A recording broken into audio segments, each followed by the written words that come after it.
Anna, what's the most important thing that you've got to have for a garden? Water. Exactly. You've got to have water, and if you don't, you're probably going to be in trouble when it gets really dry.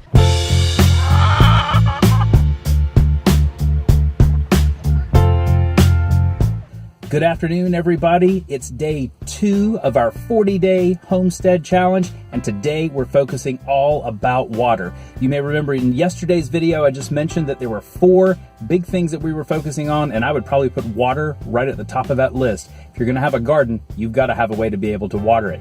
So what I'm doing, been out for a meeting today for work, and what I've done is I've stopped off at our local habitat reuse store. I wanna go inside and see if they've got some cement blocks for a project that I'm working on. We're gonna show you when we get back to the homestead. But in the meantime, let's go inside and see what they've got. This is a great place to go to see if they've got any materials that we can give a second life to. So hopefully we'll be able to pick some up for a good bargain. We'll see. Well, I'm really glad that I came because I walked out here to the outside yard at the Restore Center and I found cement blocks. So we're gonna be able to get these. They're actually a pretty good price. They're just $1 a piece. So that'll save me a bit over what I would have paid at a place like Lowe's, and I get to reuse something. So I'm gonna go ahead and get these. I also saw a few other things inside. I'm gonna pick that up. We're gonna take it and get it on back to the house. Well, that was a successful trip, better than I had actually even hoped for. Sometimes you come to the reuse store and they have the things you're looking for, and sometimes you don't, but today was one of those days that they did. So I'm gonna take all of these bricks that we got, plus the bonus plywood sheets that we got. I'm gonna take that on back home. The plywood sheets are really cool. I'm gonna be able to take those and use those on our mobile chicken coop because I had some holes that I needed to fill in that to be able to finish it out. But I'm gonna go ahead and take all of this home now so that we can get to work. But what I wanna do in the meantime is I wanna show you some of the work that we did just a few days ago on our water cube and also our tobacco barn. So let's take a look back. This was just a few days ago. Let me show you some of the work that we did so that we could get ready to bring water to our garden. We are gonna try to attach a very simple gutter to this barn so that we can collect rainwater. You saw in a previous video where we were able to get the water cube and then we got it cleaned out. We're now ready to get it attached. We've got some rain coming a little bit later this week, so we want to make sure we're ready to go ahead and capture it. But first, what we've got to do, we've got to clear these trees out from beside the barn.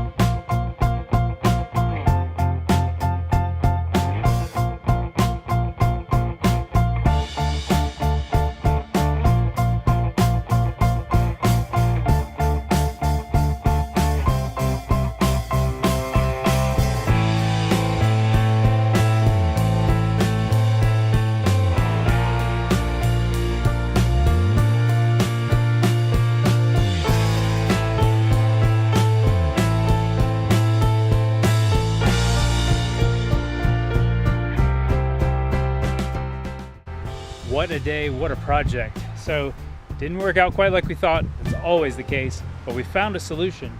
So part of the issue is this barn, of course it's really old, it's got some rotted spots, particularly in the roof.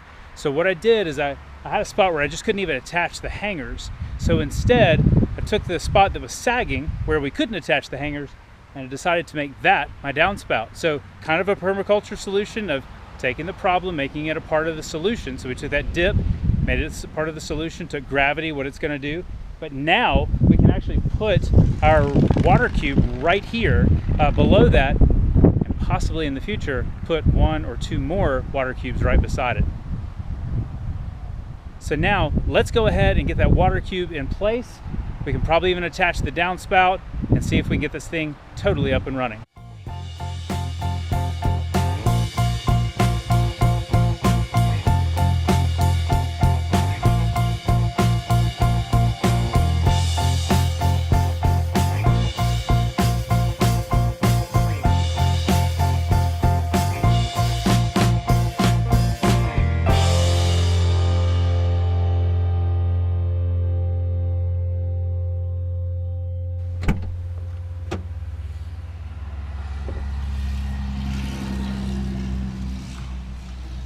Well, I think you'll agree that's a lot of work to do to just be able to collect some water, but we still think it's going to be really worth it because, I mean, look, it's water falling from the sky. It's just going to run off into the ground. Isn't it cool that we get to capture it and capture that much, and then we get to use it to water our garden? It's going to be a whole lot less work than hauling a hose all the way up to the garden every time we need to water something.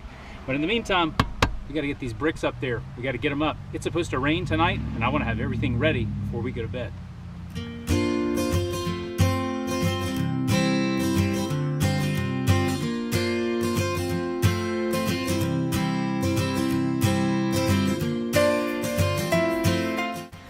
One of the things I noticed when I put the gutter system together earlier in the week is that the seam where the two gutters come together, I had a little piece that is supposed to connect the two, and it mostly works, but there's still some leaking. So I've got a special product that just forms a tight seal around that. I'm gonna put that up now before it starts to rain.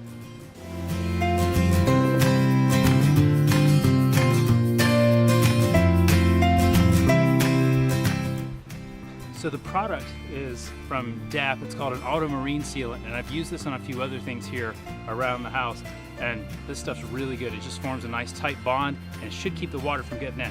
Ideal conditions say that you should let this sit for 24 hours. I don't have that. It's supposed to start raining and raining a lot later today, so we're gonna do the best we've got. But if we've got more, if we need to touch it up, we will.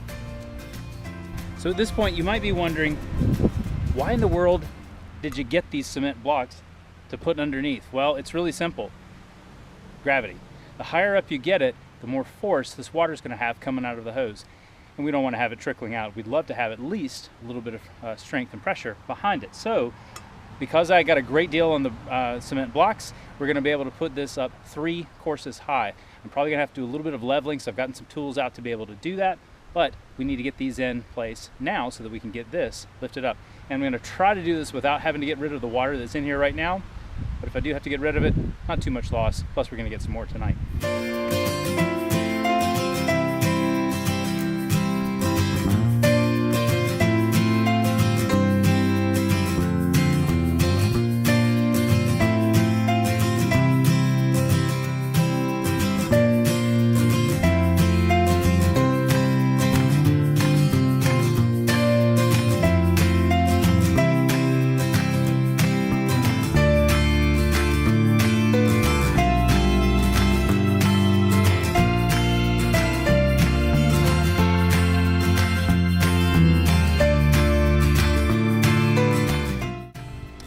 So there you have it.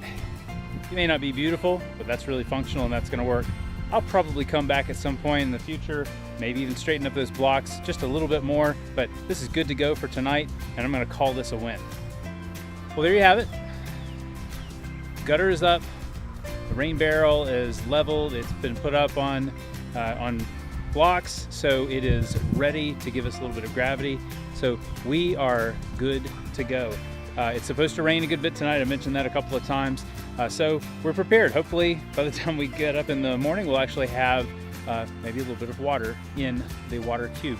So as we said, big part of our Homestead Challenge, the 40-day Homestead Challenge, is taking care of our water needs for this garden. And I feel really good about where we are today. Just in case if we haven't mentioned it, we'd love to have you as a subscriber on our channel. Just hit that subscribe button here on YouTube. You'll get the latest videos as soon as we put them out. Thanks again. We look forward to seeing you tomorrow for day 3.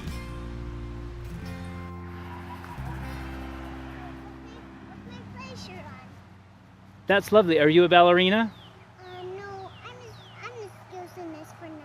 Oh, okay. Are you gonna dance? No. This is a play when Daddy do play. Okay.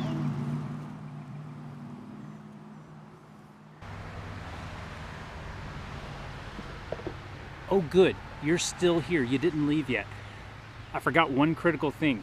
See, our gutter, I didn't get the little end cap, so tonight I got to put a little bit of homemade construction to be able to keep the water in from flowing out. So I'm just going to slide that right in there, and it makes a nice little wedge. See? Hopefully that'll hold, nothing will come out, and we'll be good to go. Okay, now thanks for joining us. We'll see you tomorrow for day 3 of the 40-day Homestead Challenge.